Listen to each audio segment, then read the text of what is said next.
everything over in here and see if it's just the internal. Nope, it just doesn't want to be smaller than the size that it's set to. I mean, it's doing it this way, but I guess the width of it. Let's make sure there's not some. Let's say clear all styling. No, it's still doing it.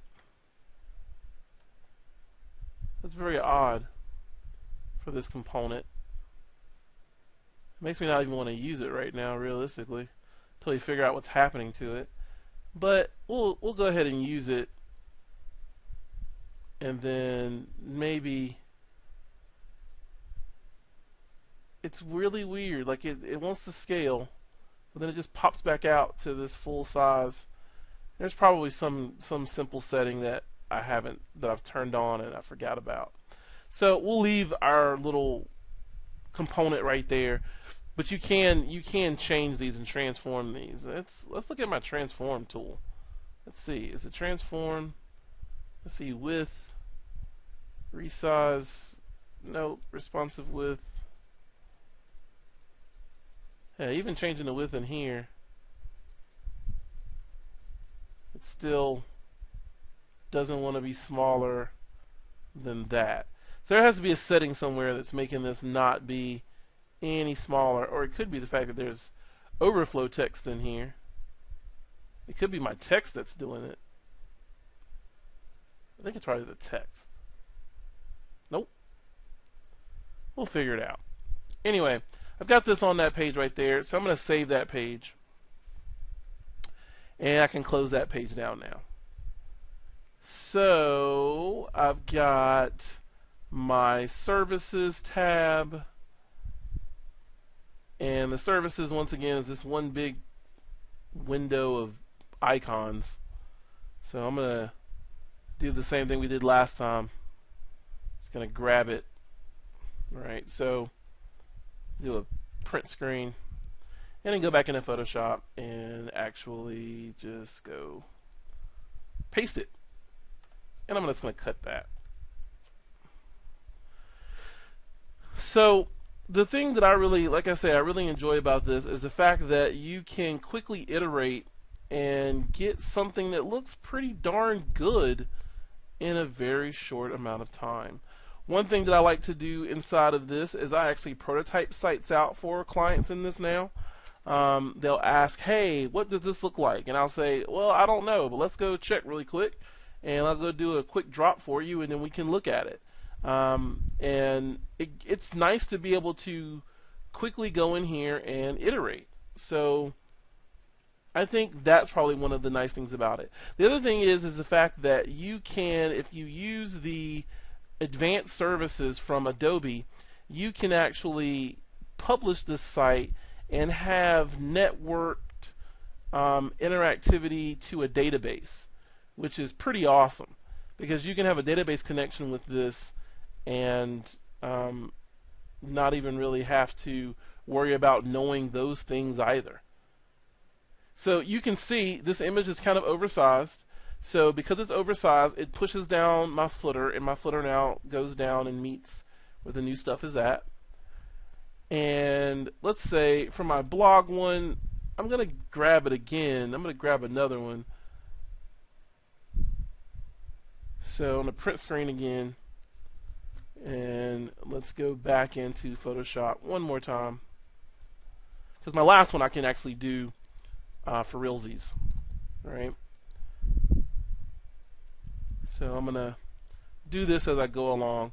And one thing I want for this channel, as we start to build more content for this channel, I want people to actually, leave feedback, ask questions. If you've got, I just finished at the beginning of the year. We finished doing the FAMP kind of setup by doing FreeNAS as making a jail in FreeNAS and actually saving that and making your own development server at home. So stuff like that is the kind of stuff I like to do. I dig working on stuff like that. Like, it's really quick for me. It's really easy, really kind of wind down type stuff. I am not a master of any of it by any means.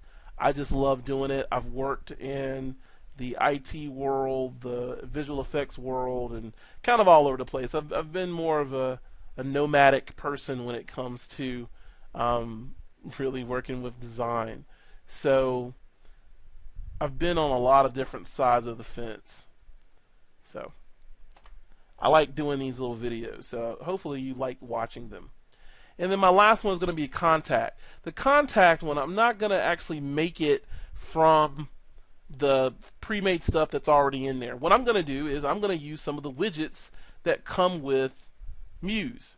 So I actually have a widget in here, and if I look, I've got a Google Maps widget, so I can drag and drop a Google Map in here, and I can put in an address, and the Google Map will actually go and it will find that address and it will make a Google Map for me. And it's a live Google Map.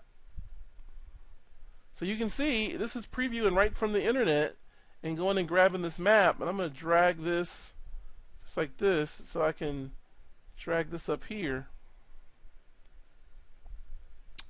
And I want a contact page, so I'm going to go in here to my forms, and I'm going to get a simple contact.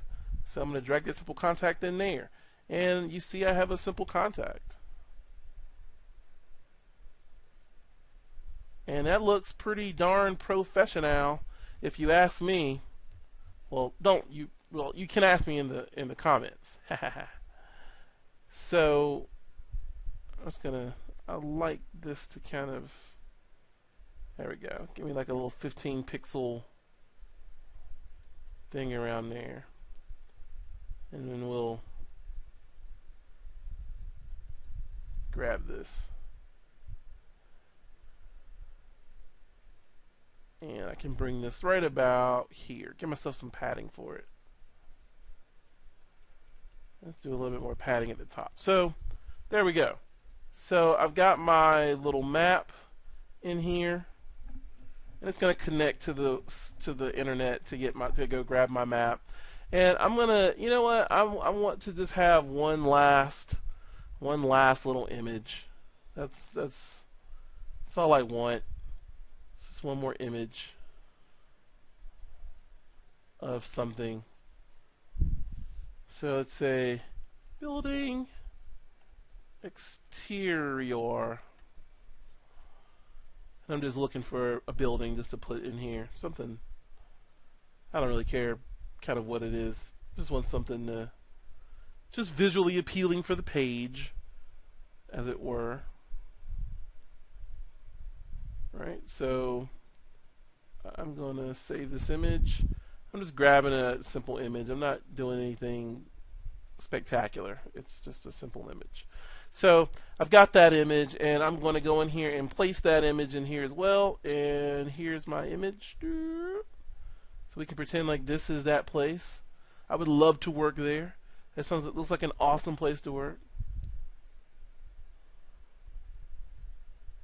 Let's maybe make it the same size as my, so those two elements kind of fall together. This is over here. This isn't as balanced anymore, so now let's maybe just pull this more to center like that. And I like the balance of that. That's pretty good. I liked that. I like it a lot. So I've got this page set up, and my page, believe it or not, we just built a website together. And it took us about an hour, but we built a website. Now, if I were doing this and I had all my elements already laid out, I had a couple of them already laid out, but if I had more of my elements laid out, then I would have been able to get this done probably in about 15 to 20 minutes. Now, in the last video in this series, I'm going to show you how we can preview out this and how this is going to look, and how to actually upload this to FTP and be able to publish this to the web. And we'll look at that in our next video.